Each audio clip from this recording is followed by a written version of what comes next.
Well, a lot of the motivation for what we did in Covington stems from the fact that I was born in Covington. I was born about 13 blocks south of the Ascent.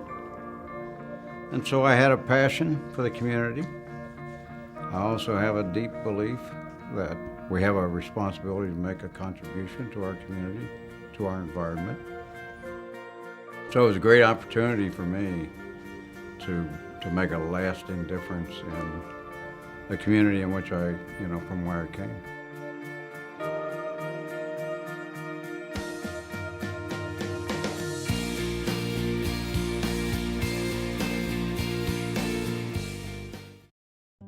Bill Butler is an influential businessman who, since the early 1980s, has changed Covington, Kentucky from a sleepy river town to a thriving metropolitan riverfront area.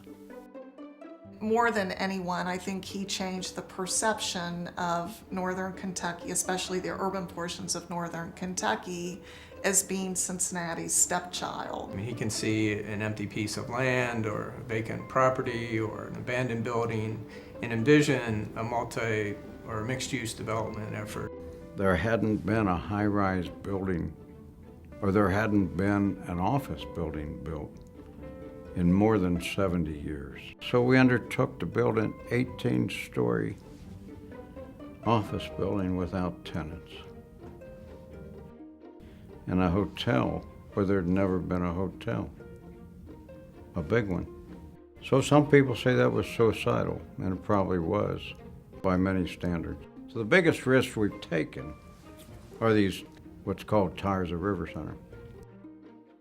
He proved by taking risks on major projects such as River Center that quality corporations, Class A hotels, would want to locate in northern Kentucky if there was quality product there. He has essentially developed the northern Kentucky waterfront and took the opportunity when Cincinnati was dragging its feet to develop the riverside.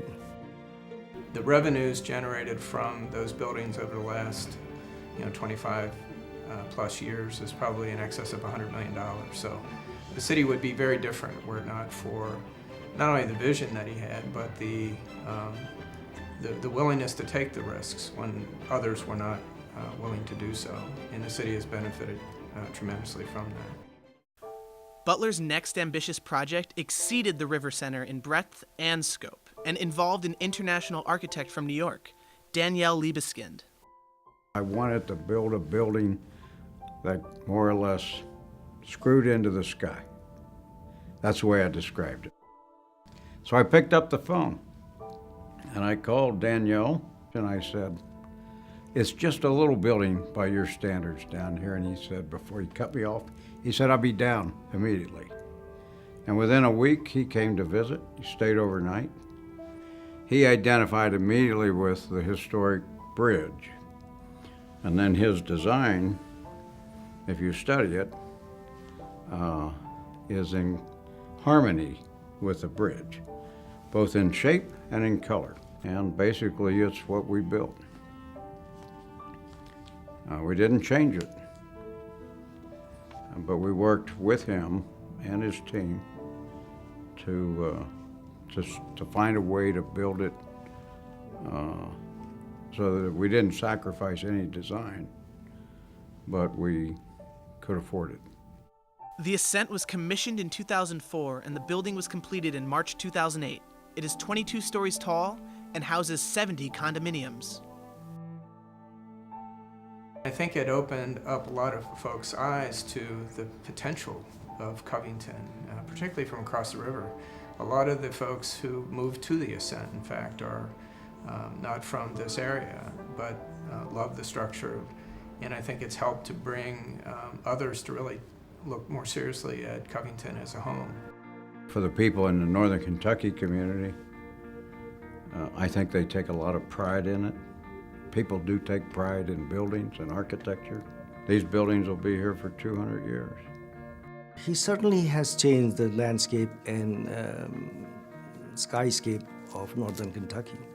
It was very mediocre and very low-profiled situation, which As far as I can see, Bill Butler almost single-handedly changed it.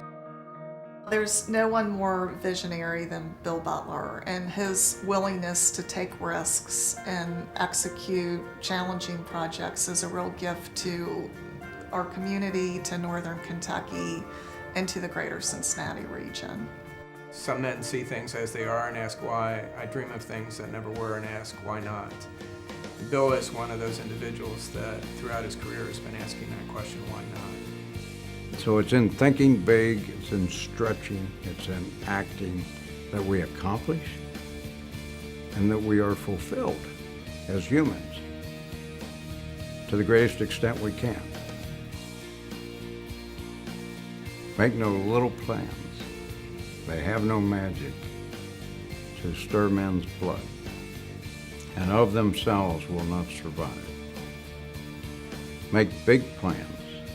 Aim high and hope and work, remembering that a noble, logical diagram, once recorded, shall never die.